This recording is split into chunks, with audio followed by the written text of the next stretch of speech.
नमस्कार दोस्तों, मेरा नाम है सूरज। स्वागत करता हूं आप सभी का आज की इस वीडियो में। आज हमारी पहली क्लास है सीडीपी की और इस क्लास में बेसिकली हम समझेंगे कि भाई सीडीपी क्या है और इसमें हम क्या चीजें पढ़ने वाले हैं। तो एक तरीके से ये इंट्रोडक्शन क्लास है, मैं कहूंगा ये एक इंट्रोडक्शन क्लास है, क्योंकि किसी भी चीज को पढ़ने से पहले उसको जानना बहुत जरूरी है। तो in the same way CDP हम पढ़ेंगे उससे पहले हम सीडीपी को जानेंगे कि आखिर सीडीपी है क्या। तो सीडीपी की जब हम बात कर रहे होते हैं तो सीडीपी की फुल फॉर्म हो जाती है चाइल्ड डेवलपमेंट एंड पेडागोजी। ठीक है, पेडागोजी। और इसमें से जो ये चाइल्ड डेवलपमेंट है ये आप कह लीजिए कि चाइल्ड साइकोलॉजी भी है। ठीक है, चाइल्ड साइकोलॉजी। तो कहने का मतलब ये है कि जब हम चाइल्ड डेवलपमेंट की बात कर रहे होंगे तो एक तरीके से हम चाइल्ड साइकोलॉजी पढ़ रहे होंगे। अब यहाँ पे अगर ये चाइल्ड साइकोलॉजी है तो यहाँ पे डेवलपमेंट वर्ड क्यों यूज कर दिया गया? डेवलपमेंट वर्ड इसलिए यूज किया गया क्योंकि टीचिंग में जब हम बात कर रहे होते हैं ना, टीचिंग में एज अ टीचर आपको पूरी साइकोलॉजी समझने की जरूरत ही नहीं है एक्चुअल में, है ना, क्योंकि आप वहां पे कोई काउंसलर तो बनने मतलब काउंसलर का रोल होता है, लेकिन आपकी जो प्रमुख भूमिका होती है वो बच्चों को पढ़ाने की होती है। तो आप मेन साइकेट्रिस्ट थोड़ी बनने वाले हैं। तो आपको बस ये आपका जो दायरा है ना वो बच्चे के डेवलपमेंट तक सीमित रखा गया कि चाइल्ड डेवलपमेंट। अगर ये साइकोलॉजी की बात हो जाती तो फिर इसका दायरा काफी बढ़ जाता, क्योंकि साइकोलॉजी में बहुत कुछ पढ़ने को होता है। डेवलपमेंट में सिर्फ उन्हीं विषयों को पढ़ना है हमें साइकोलॉजी के जो कि बच्चे के डेवलपमेंट से जुड़े हैं। तो इसीलिए मैं आपको यही कहना चाह रहा हूं कि चाइल्ड डेवलपमेंट की जब बात हो रही है तो आप यूं समझिए एक तरीके से चाइल्ड साइकोलॉजी पढ़ रहे होंगे। और जब हम बात करते हैं पेडागोजी, तो पेडागोजी का मतलब आप समझ लीजिए कि टीचिंग मेथोडोलॉजी। ठीक है,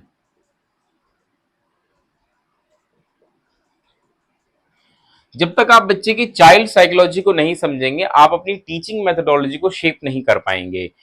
फॉर एग्जाम्पल, अगर मान के चलिए मैं अभी मान के चलिए आप बिल्कुल फ्रेश हैं, आपने आज तक कभी बच्चे के बारे में कोई चीज ना जानी ना समझी, एक ऐसा व्यक्ति जो मतलब नॉर्मल सा है, मतलब जिसने जस्ट अभी स्कूलिंग किया है, उसको हम पढ़ाने को कहते हैं कि भाई छोटे बच्चों को पढ़ाना है, बहुत छोटे बच्चों को, मतलब फर्स्ट सेकेंड क्लास के बच्चों को पढ़ाना है। तो क्योंकि वो व्यक्ति अभी बच्चे की चाइल्ड साइकोलॉजी को नहीं समझता है तो आप देखेंगे उसकी जो टीचिंग मेथोडोलॉजी है वो बहुत ही डिफरेंट होगी। वहीं एक ऐसा व्यक्ति जो बच्चे की चाइल्ड साइकोलॉजी को समझता है और फिर वो जब पढ़ाने जाता है तो उसकी टीचिंग मेथोडोलॉजी काफी अलग होगी। बिकॉज जब आप यहाँ पे जब पढ़ रहे होते हैं ना बच्चे के बारे में, तो आप बच्चे को समझ रहे होते हैं कि भाई बच्चा कैसे सीखता है, बच्चे के नॉलेज को एक्वायर करने का क्या तरीका होता है, कैसे बच्चा सीखता है ना, ये सारी चीजें हम सीख रहे होते हैं। लर्निंग कैसे करता है बच्चा, नॉलेज को एक्वायर कैसे करता है, कंसेप्ट कैसे फॉर्मेशन होता है, कैसे हम बच्चे को लिंक करते हैं नॉलेज को, ये सारी चीजें हम इसमें सीख रहे होते हैं। तो जब हम ये सारी चीज सीख जाते हैं तो हमारी टीचिंग मेथोडोलॉजी भी शेप होती है एक तरीके से। फिर हम चाइल्ड सेंटर मेथड की बात करते हैं, inductive method, deductive method, Dalton method, बहुत सारे मेथड की बात हम तभी कर पाते हैं। तो कहने का मतलब ये है कि सीडीपी एक तरीके से आपको बच्चे को समझने में बहुत हेल्प करती है और साथ के साथ आपकी टीचिंग मेथोडोलॉजी को बहुत ही एफिशिएंट बनाती है, एक अच्छा टीचर बनाने में आपकी भूमिका बनाती है। ठीक है, तो अब हम बात करें कि भाई ये चाइल्ड साइकोलॉजी, इसमें आखिर हम क्या पढ़ेंगे, क्या कुछ जानेंगे। आगे बढ़ने से पहले हम थोड़ा सा इस बात को समझेंगे कि भाई साइकोलॉजी क्या होती है। ठीक है, देखिए साइकोलॉजी अगर आप देखें ना तो ये बहुत पुराना विषय है। अभी मैं चाइल्ड साइकोलॉजी नहीं, सिर्फ साइकोलॉजी की बात कर रहा हूं।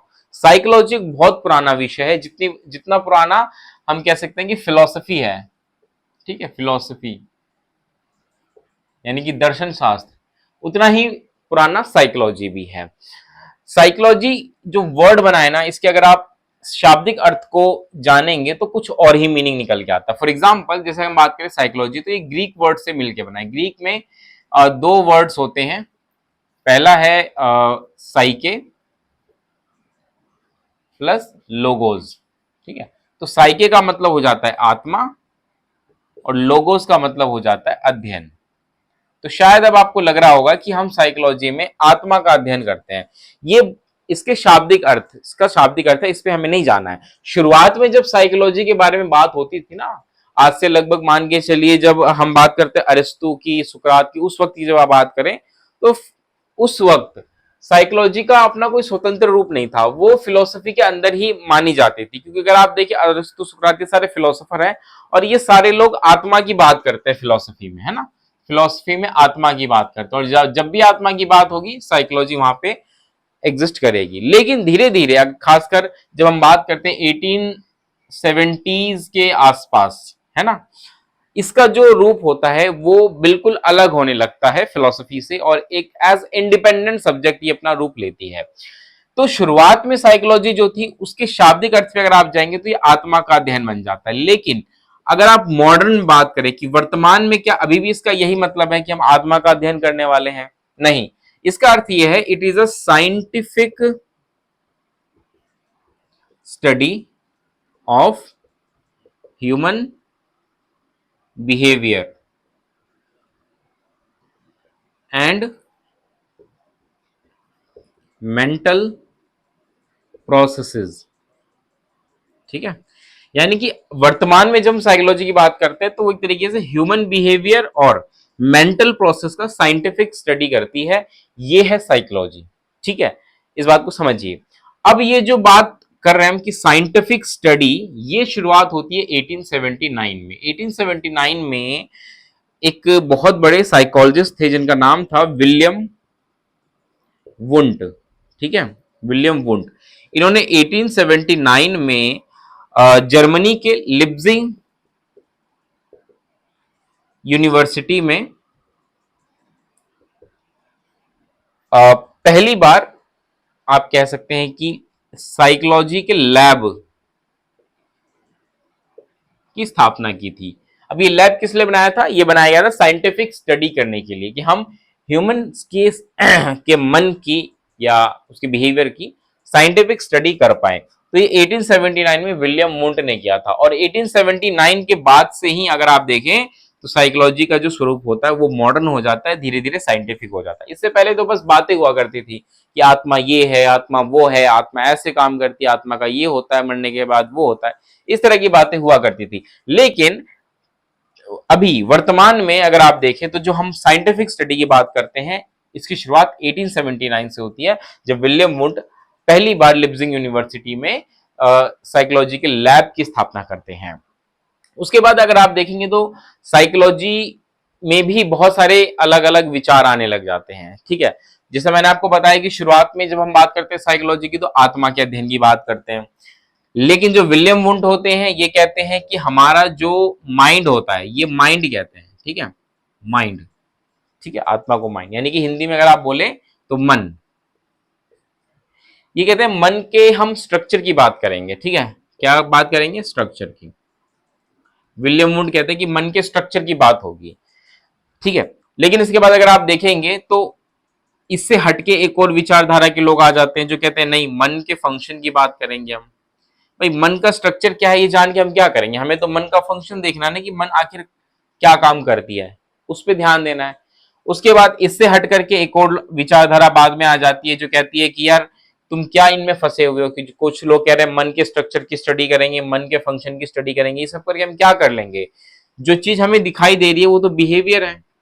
मन हमें दिखाई थोड़ी देता है, हमें तो बिहेवियर दिखाई देता है इंसान का, तो हमें इंसान के बिहेवियर की स्टडी करनी चाहिए। इस पे बात आ गई।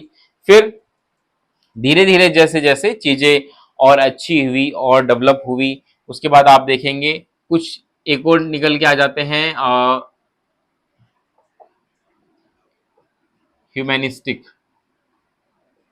ठीक है, ह्यूमैनिस्टिक कहते हैं कि भाई हमें तो आप जो अलग अलग लड़ाई लड़ रहे हो, कुछ कह रहे हैं कि मन की बात करो ह्यूमंस की, कुछ कह रहे हैं बिहेवियर की बात करो, आप पूरे ह्यूमन की बात क्यों नहीं करते? Human as a unit, behaviour, मन, सब कुछ स्टडी करना है हमें ह्यूमन का, ये ह्यूमनिस्टिक कहने लग जाते हैं।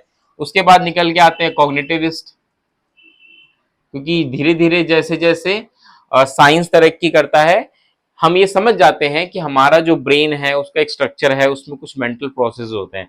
उसकी वजह से अगर आप देखेंगे तो कॉग्निटिविस्ट आते हैं निकल करके, और ये कॉग्निटिविस्ट क्या कहते हैं? ये कहते हैं कि भाई हमें अपने जो ब्रेन है या जो दिमाग है इसके मेंटल प्रोसेसेस को स्टडी करना चाहिए कि आखिर कैसे हमारा दिमाग काम करता है, ये हमारे लिए ज्यादा जरूरी है जानना।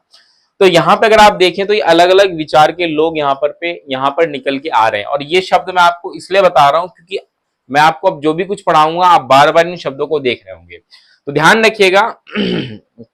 यहां पे मैं इसको मिटा देता हूं।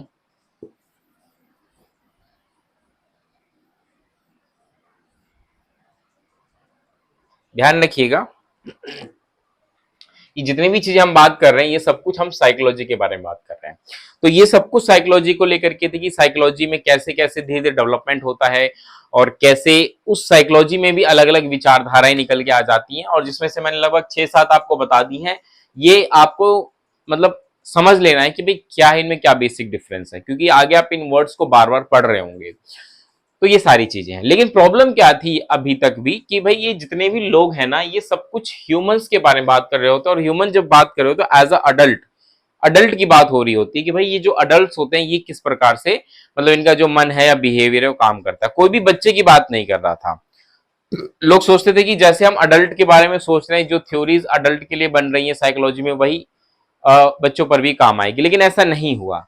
धीरे धीरे लोग समझने लगे कि नहीं, कि जो बच्चे होते हैं वो कोई अडल्ट थोड़ी होते हैं, हम बच्चों को एक मिनी अडल्ट थोड़ी मान सकते हैं, उनके लिए हमें अलग से कुछ थ्योरीज बनानी पड़ेंगी। और ऐसा हुआ भी, जैसे जैसे हमने ऑब्जर्व किया बच्चों के बिहेवियर को, तो हमने ये पाया कि बच्चों में जो बिहेवियर होता है वो अडल्ट से बहुत डिफरेंट होता है। जो बच्चे होते हैं वो अलग तरीके से सीख रहे होते हैं, ह्यूमंस जो होते हैं जो अडल्ट होते हैं वो अलग तरीके से सीख रहे होते हैं। तो ये धीरे धीरे चीजें समझ में आती हैं, और उसके बाद उसका विकास होता है चाइल्ड साइकोलॉजी का। और जब हम बात कर रहे होते हैं पेडागोजी, ठीक है, पेडागोजी, तो पेडागोजी, अच्छी पेडागोजी तभी डेवलप होगी जब आप अच्छे से चाइल्ड साइकोलॉजी को समझ पाएंगे, ठीक है।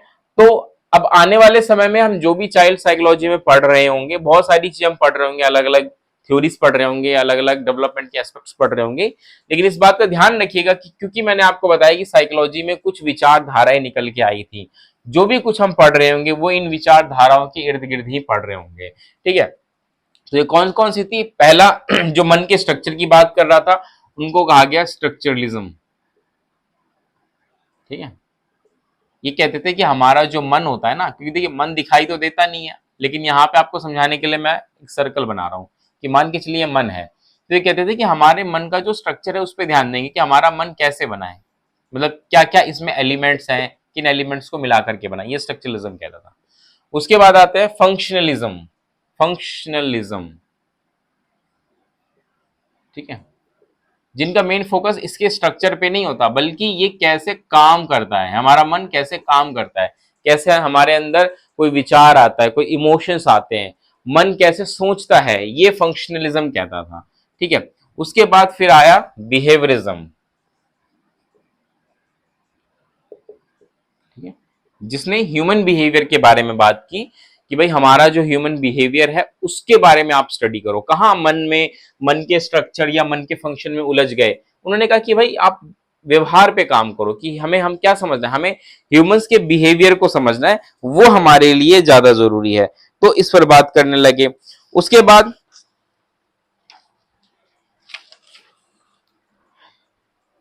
आ जाते हैं ह्यूमनिस्टिक, ये ह्यूमैनिज्म कह लो आप, जो कहते हैं कि साइकोलॉजी में जो मेन स्टडी है ना वो as a whole whole human होना चाहिए।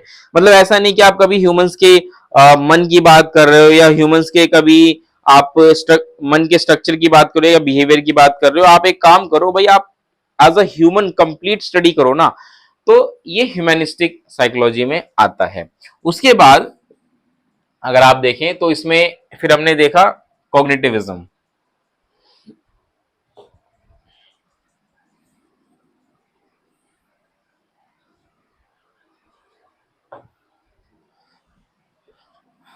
कॉग्निटिविज्म ये निकल के आया, ठीक है। कॉग्निटिविज्म में अगर आप देखेंगे तो बेसिकली जैसे मैंने आपको बताया कि ये लोग मेंटल प्रोसेसेस की बात करते हैं, क्योंकि अगर आप देखें तो कॉग्निटिविज्म बहुत लास्ट में आया है, लगभग 1970s के आसपास या 80s के आसपास ये डेवलप होता है। और इस समय तक ह्यूमंस जो होते हैं वो काफी कुछ जान चुके होते हैं हमारे ब्रेन के बारे में, कि भाई हमारा ब्रेन का स्ट्रक्चर कैसा होता है। इसके अंदर कुछ न्यूरॉन्स होते हैं जो कि आपस में मिलते हैं, हमारे ब्रेन में अलग अलग पार्ट होते हैं जो अलग अलग फंक्शन परफॉर्म कर रहे होते हैं। तो कहने का मतलब है कि धीरे धीरे लोग समझने लग गए कि हमारा जो ब्रेन है इसमें कुछ मेंटल प्रोसेसेस होते हैं, और इसी के आधार पे कॉग्निटिविज्म जो होता है उसका जन्म होता है। अब देखिए ये तो कुछ मैंने आपको चीजें सीरियल में बता दी, लेकिन इसके पैरेलल भी कुछ विचारधाराएं चल रही थी, जैसे कि एक था गेस्टॉल्ट, ठीक है, गेस्टॉल्ट, ये भी एक विचारधारा है साइकोलॉजी में, जो कि ये कहता है कि हम जब किसी भी चीज को स्टडी कर रहे होते हैं या किसी भी प्रॉब्लम को जो हम देख रहे होते हैं तो हम एज अ होल देख रहे होते हैं, ठीक है। ये जर्मन वर्ड है गेस्टोल्ट, जिसका मतलब होता है किसी चीज को एक पूर्ण रूप में देखना, होल के रूप में देखना। ये भी एक विचारधारा साथ के साथ चल रही थी। एक और विचारधारा थी जो साथ के साथ चल रही थी, वो थी साइको एनालिसिस।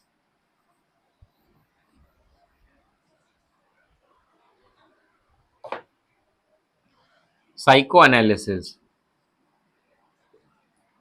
ठीक है, जिसके जो संस्थापक माने जाते हैं वो है सिगमंड फ्रॉइड,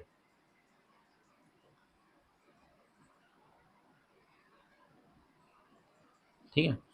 तो ये कुछ विचारधाराएं हैं, ये शब्द मैं इसलिए बता रहा हूं क्योंकि हम आगे बहुत सारी थ्योरीज पढ़ रहे होंगे, तो ये किसी ना किसी से जुड़ी होंगी। जैसे हम लर्निंग की जब थ्योरीज पढ़ रहे होंगे, इसमें कि हम ऑपरेशनल कंडीशनिंग या क्लासिकल कंडीशनिंग जब हम पढ़ रहे होंगे, तो आप देखेंगे कि जिन लोगों ने इसको डेवलप किया वो सारे बिहेवियरिस्ट थे। इसी प्रकार से जब हम पियाजे की थ्योरी पढ़ रहे होंगे या वाइगोस्की की थ्योरी पढ़ रहे होंगे या फिर हम न्यूम चोमस्की की थ्योरी पढ़ रहे होंगे, तो आप पाएंगे कि ये सारे कॉग्निटिविस्ट थे, ठीक है। तो इसी प्रकार से जैसे कि अगर आप देखिए एक है कोहलर, कोहलर की एक इनसाइड थ्योरी है। तो कोहलर जो थे वो गेस्टोल्टिस्ट थे। सिगमंड फ्रॉइड की जो हम थ्योरी पढ़ रहे होंगे, जिसमें कि उन्होंने बहुत सारी थ्योरीज दी थी, जिसमें कि एक सबसे इंपॉर्टेंट थी पर्सनैलिटी को लेकर के, इड, ईगो, सुपर ईगो का जो कंसेप्ट था, ये सब कुछ सिगमंड फ्रॉइड का दिया गया, जो कि साइको एनालिसिस से बिलोंग करते हैं। तो ये कुछ विचारधाराएं हैं, ये शब्द आपको बार बार फेस करने पड़ेंगे, इसलिए मैंने आपको शॉर्ट में बता दिया कि भाई ये शब्द क्या है और ये किस प्रकार से साइकोलॉजी में आपको आगे देखने को मिलेंगे। लेकिन क्योंकि हम मेन जो है इसमें तो देखिए बहुत कुछ आपको पढ़ने को मिलेगा जब आप एज अ अडल्ट किसी के बारे में साइकोलॉजी पढ़ रहे होंगे, तो बहुत कुछ है। लेकिन जब हम बात कर रहे होंगे बच्चों की कि चाइल्ड साइकोलॉजी पढ़नी है, तो हमारा जो पूरा एरिया रहने वाला है स्टडी का, वो 0 से लेकर के जो 19 या 20 साल तक के बच्चे होते हैं, आप यूं कह लीजिए कि इन्फेंसी से लेकर के जो एडोलेसेंस की एज होती है, ठीक है, इस एज तक के बच्चों को हम कवर कर रहे होंगे और इन्हीं के बारे में हम सारी चीजें पढ़ रहे होंगे, ठीक है। तो ये पूरा चाइल्ड साइकोलॉजी है। अब इसके बाद जब आप चाइल्ड साइकोलॉजी समझ जाएंगे, जब आप बहुत कुछ पढ़ चुके होंगे कि भाई कैसे बच्चे चीजों को सीखते हैं, कॉग्निटिव डेवलपमेंट बच्चों का कैसे होता है, कौन कौन सी चीजें होती हैं जो कि बच्चों को पसंद होती हैं, बच्चों को कौन सी चीजें पसंद नहीं होती, किस एज में बच्चे में क्या चीजें डेवलप होती हैं, कब बच्चों में कंक्रीट थिंकिंग होती है, कब बच्चों में एब्स्ट्रैक्ट थिंकिंग होती है। जब आप ये सारी चीजें आप समझ जाएंगे ना, तब आप ऑटोमेटिक टीचिंग मेथड्स को भी समझना शुरू कर देंगे, ठीक है। टीचिंग मेथड्स को भी समझना या टीचिंग मेथडोलॉजी आपकी उसी हिसाब से शेप होनी शुरू हो जाएगी, ठीक है। तो जब हम बात करते हैं पेडागोजी की, तो पेडागोजी शुरू में अगर हम पढ़ भी ले तो इसका कोई बेनिफिट नहीं है। इसीलिए पहले हमें चाइल्ड साइकोलॉजी अच्छे समझनी पड़ेगी, फिर हम पेडागोजी को अच्छे से समझ पाएंगे। टीचिंग मेथडोलॉजी की जब हम बात कर रहे होते हैं, टीचिंग मेथड्स की जब हम बात कर रहे हैं, तो इसमें बेसिकली आपको क्या क्या चीजें जाननी चाहिए। आपको टीचिंग मेथड सारे पता होने चाहिए, ठीक है। कौन कौन से मेथड्स होते हैं बच्चों को पढ़ाने के, कि हम बच्चों को कैसे पढ़ा सकते हैं। जैसे कि मेनली जो हम यूज करते हैं चाइल्ड सेंटर मेथड का यूज करते हैं, inductive method, deductive method, kindergarten, Dalton, ये बहुत सारे मेथड्स हैं, टीचिंग मेथड्स हैं, ठीक है। इसके अलावा मैक्सिम्स ऑफ टीचिंग,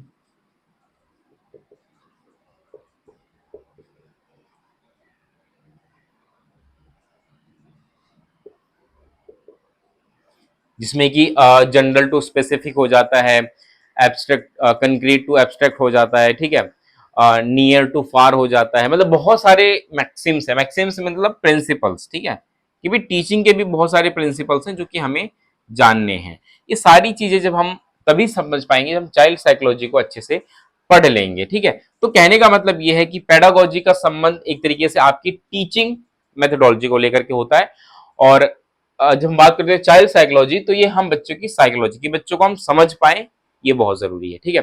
तो अगर आप देखें कि जैसे मैं अभी आपको पढ़ा रहा हूं, तो ये मेरी पेडागोजी कहलाएगी, ठीक है।